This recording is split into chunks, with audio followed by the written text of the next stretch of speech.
Hello दोस्तों, जय हिंद। स्वागत है आपका आपके अपने YouTube channel citizen judicial classes में। दोस्तों, आज मैं आपके सामने एक ऐसा केस डिस्कस करूंगा जिसमें एक आरोपी को जमानत दे दी जाती है और जमानत देने के बाद वो 6 व्यक्तियों का मर्डर करता है और बाद में खुद ही मर जाता है। तो क्या उसको जो जमानत दी गई न्यायालय द्वारा वो सही दी गई या गलत दी गई, इसी को हम आज डिस्कस करेंगे। दोस्तों, इंपॉर्टेंट वीडियो है जो आपको पता होनी चाहिए, जमानत किन आधारों पर दी जा सकती है और जमानत के क्या आधार होते हैं। चलिए दोस्तों, शुरू करता हूं। देखिए मेरी वीडियो शुरू करने से पहले हमेशा की तरफ से अपील, मेरी वीडियो को लाइक और सब्सक्राइब कीजिएगा। दोस्तों, धन्यवाद। मेरा हमेशा से उद्देश्य रहता है मैं आपको कानून की जानकारी दूं और नए नए केसेस सुप्रीम कोर्ट के, हाई कोर्ट के आए हैं वो आपके साथ डिस्कस करूं। चलिए दोस्तों, अपनी वीडियो पे आता हूं। देखिए, तेलंगाना के गांव का मैटर होता है जहां पे एक 33 साल का राजकुमार नाम का व्यक्ति रहता है। उसी गांव में उसकी पड़ोसी 16 साल की लड़की रहती है। ये 33 साल का व्यक्ति उस 16 साल की लड़की से छेड़छाड़ करता है और उसके साथ बदतमीजी करने की कोशिश करता है। ये 16 साल की लड़की अपने माँ बाप को आकर बताती है मेरे साथ ही राजकुमार नाम का व्यक्ति बदतमीजी करता है और साथ छेड़छाड़ करता है। नाबालिग लड़की होती है। माँ बाप उस लड़की को थाने ले जाते हैं और पॉक्सो के कानून के तहत मुकदमा दर्ज कर दिया जाता है। एफआईआर दर्ज हो जाती है। पॉक्सो जो बच्चों के संरक्षण के लिए कानून बना है भारत के अंदर, उसमें ये मुकदमा दर्ज होता है। देखिए, किसी व्यक्ति के ऊपर अगर पॉक्सो एक्ट में मुकदमा दर्ज हो जाता है तो उसे जमानत आसानी से नहीं मिलती। रेलिवेंट ग्राउंड होने चाहिए तभी जमानत पे वो छूट सकता है, अदरवाइज वो जमानत पर नहीं छूटता। दोस्तों, ठीक, तो एफआईआर दर्ज हो जाती है। एफआईआर दर्ज होने के बाद ये राजकुमार नाम के व्यक्ति गांव से भाग जाता है। अब भागने के बाद ये न्यायालय के समक्ष एंटिसिपेटरी बेल ग्रांट करने के लिए एप्लीकेशन लगाता है कि मुझे अग्रिम जमानत दे दी जाए। देखिए, एंटिसिपेटरी बेल क्या होती है? एंटिसिपेटरी बेल कहते हैं जब आरोपी को लगता है कि उसे गिरफ्तार किया जा सकता है तो वो न्यायालय के समक्ष एंटिसिपेटरी बेल के लिए एप्लीकेशन लगाता है कि उसे बाहर के बाहर ही जमानत दे दी जाए, उसे गिरफ्तार ना किया जाए। जब पुलिस अधिकारी उसे गिरफ्तार करने आए तो वो कह सके कि मुझे एंटिसिपेटरी बेल मिली हुई है।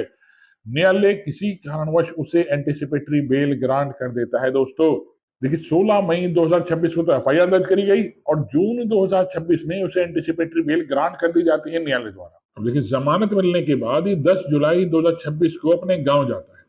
गांव जाने के बाद ये लड़की के घर जाता है। ठीक, अब लड़की के घर जाकर लड़की की माँ दरवाजा खोलती है। वहां से कुछ बहसम बहसाई होती है। वहां उसकी माँ का, लड़की की माँ का ये मर्डर कर देता है। उस 16 साल की लड़की की माँ का ऑन द स्पॉट वो मर्डर कर देता है। फिर अंदर जाता है। अब देखिए, घर के अंदर घुसता है। घर के अंदर एक 60 साल की दादी उसकी लेटी हुई थी, ठीक, जो चलने फिरने में समर्थ थी। वो भी उसके साथ बहसम बहसाई करती हैं तो उनका भी वो मर्डर कर देता है। की लड़की की छोटी बहन थी जो मेंटली डिस्टर्ब थी, उसे वो कुछ नहीं कहता।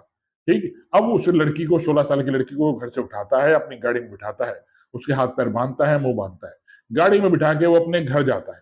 अब देखिए, वो अपने घर भी जाता है जहां उसकी एक पत्नी और 2 बच्चे थे। वहां अपनी पत्नी के साथ वो बहस करता है, दोनों में बहस बहसाई होती है। वहां वो अपनी पत्नी का भी मर्डर कर देता है और मर्डर करने के बाद अपने दोनों बच्चों को भी मार देता है जो माइनर होते हैं। अब वो दोबारा अपनी गाड़ी में बैठता है। गाड़ी में जो 16 साल की लड़की होती है उसे एक लेक के किनारे ले जाता है। अब वहां भी उसका मर्डर कर देता है। देखिए, उस 16 साल की लड़की को भी मारकर नदी के किनारे डाल दिया।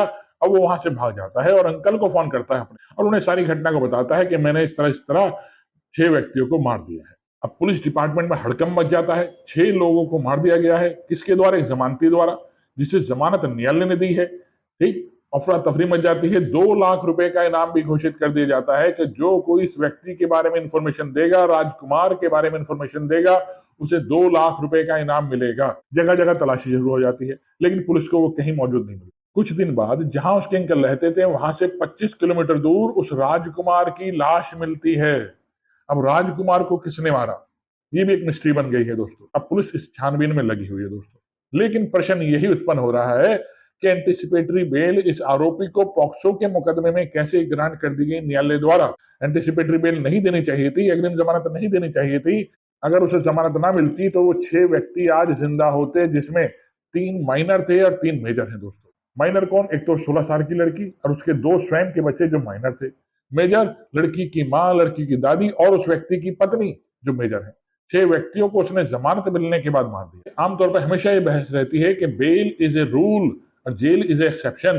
तो क्या इस नियम से आप लोग सहमत हैं कि बेल एक रूल है, जेल एज एक्सेप्शन है? जेल में किसी भी व्यक्ति को एकदम ना डाला जाए, बेल ग्रांट की जाए। सुप्रीम कोर्ट भी कहता है बेल देते समय सब चीजों को चेक करो, आरोपी का बैकग्राउंड भी चेक करो, साक्ष्यों को भी चेक करो, तब बेल दो। देखिए, राजकुमार को अगर बेल ना मिलती तो 6 व्यक्ति जिंदा होते ना, लेकिन सब मामलों में ऐसा नहीं होता। बहुत सी बार पॉक्सो के झूठे मुकदमे दर्ज कर दिए जाते हैं लड़कियों द्वारा, ये लड़की के माँ बाप द्वारा, गार्जियन द्वारा, और व्यक्ति को फंसा दिया जाता है। तो न्यायालय को चाहिए सब चीजों को स्वयं चेक करे, कोई मुख्य अपराधी छूट ना जाए या कोई निर्दोष व्यक्ति फंस भी ना जाए। इसीलिए तो न्यायाधीश होते हैं। अब न्यायाधीश अगर स्वयं चेक नहीं कर रहे हैं, किसी प्रलोभन में आकर, किसी और बात में आकर वो बेल दे रहे हैं, तो ये बहुत गलत बात है दोस्तों। आपको जज की कुर्सी में बैठाया गया है न्याय करने के लिए।